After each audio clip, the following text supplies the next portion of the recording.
La déroute, je crois, elle a commencé le premier jour de l'invasion russe de l'Ukraine, le 24 février. La déroute déjà morale et aussi géopolitique, parce qu'on s'est rendu compte très rapidement les limites de l'armée russe et le manque de motivation et le moral très affecté des soldats russes. Ensuite, je ne considère pas que la dernière offensive ou contre-offensive est le premier.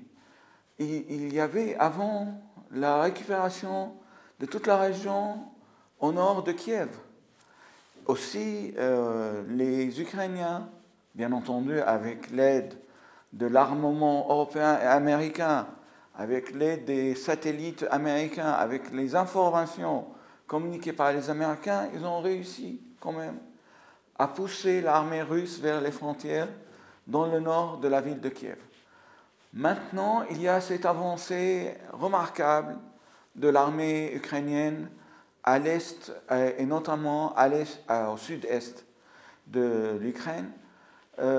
Et ça se passe sur un territoire entre guillemets russe, parce que la reprise de la ville de Liman a eu lieu le lendemain de la signature par Poutine de l'annexion des 4 départements ukrainiens, 4 régions ukrainiennes.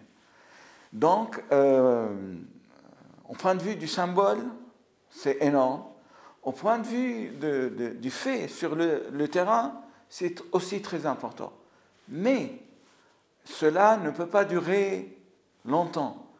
La Russie appelle 300 000 soldats réservistes, et l'on a, l'Ukraine, il a mis tous ses hommes dans la guerre. L'Ukraine n'a pas de réserve humaine, il n'a pas de réserve, il a seulement d'armement très développé, une morale assez forte, et un engagement pour défendre la nation. Mais aussi, il oblige pas mal de gens à ne pas quitter le territoire pour servir dans l'armée. Alors si les choses n'avancent pas beaucoup d'ici fin novembre, la Russie peut utiliser l'usure, la guerre d'usure, et peut utiliser le général de l'hiver. Alors, d'un point de vue droit international, c'est tout à fait illégal. Mais en même temps, le droit international, ou ceux qui appliquent le droit international, ils sont hypocrites parce qu'ils ont accepté l'annexation du Golan, ils ont accepté l'annexation de Jérusalem, et sans pour autant faire les mêmes réactions. Mais bon, passons ce détail très important qui montre un peu le double standard chez les Occidentaux, et revenons à cette opération illégale que Poutine a voulu jouer comme carte. Il lui reste très peu de cartes. Malheureusement, ce qui fait peur, c'est après la reprise de Liman, c'est-à-dire la défaite, entre guillemets, de cette carte de l'annexation des 4 régions, il ne lui reste que l'arme chimique ou l'arme nucléaire tactique. Et vu le développement de la situation, il est fort possible qu'il fasse recours à cette arme à l'intérieur des territoires ukrainiens. Ce qui oblige l'Europe à ne pas réagir, parce que l'Europe n'est pas concernée par...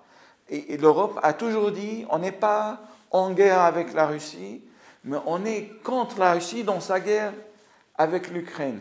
Alors c'est aussi un problème très complexe.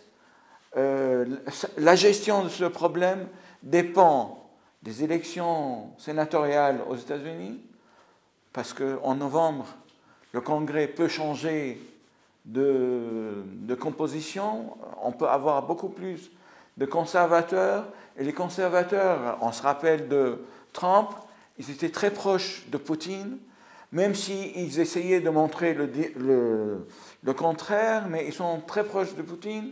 Maintenant, on voit aussi l'Europe en train de se diviser avec la montée de l'extrême droite aussi proches de Poutine. En Italie, en Suède et en France, on a quand même 89 députés d'extrême droite qui vantaient les mérites de Poutine il y a à peine quelques mois.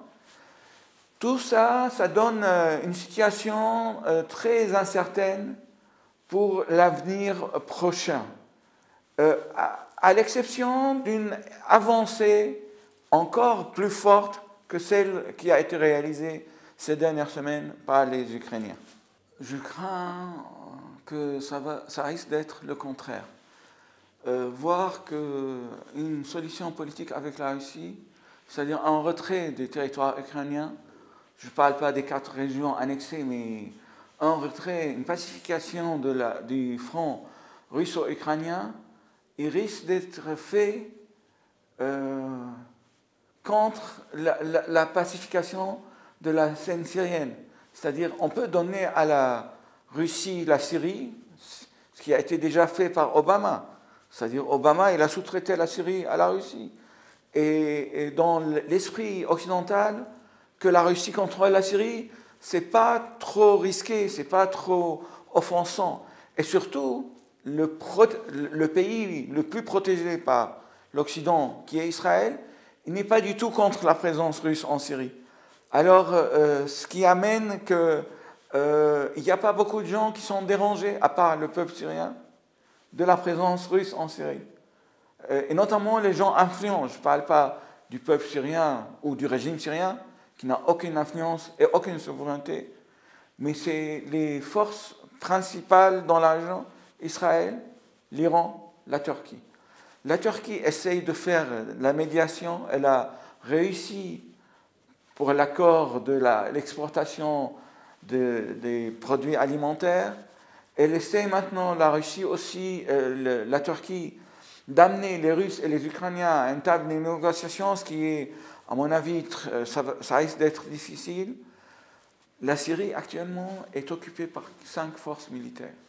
On a la Turquie, l'Iran, la Russie, les États-Unis et Israël. De plus, ce qui se passe maintenant en Ukraine, c'est presque une copie conforme de ce qui s'est passé en Syrie, d'un point de vue stratégique, stratégie militaire russe. La Syrie était le laboratoire de la Russie pour expérimenter ses armes, et les Russes l'ont franchement dit. Ils ont dit on a utilisé en Syrie des armes pour la première fois, et c'était beaucoup plus facile de les expérimenter en Syrie qu'aller le faire en Sibérie. Aussi, l'évacuation des villes par les bus, les couloirs dits humanitaires, on l'a déjà connu en Syrie. Les carpet bombes ou les tapis de bombes que les Russes utilisent ont bien utilisé à Mariupol en détruisant toute la ville. Ils l'ont fait en 2016 à Alep.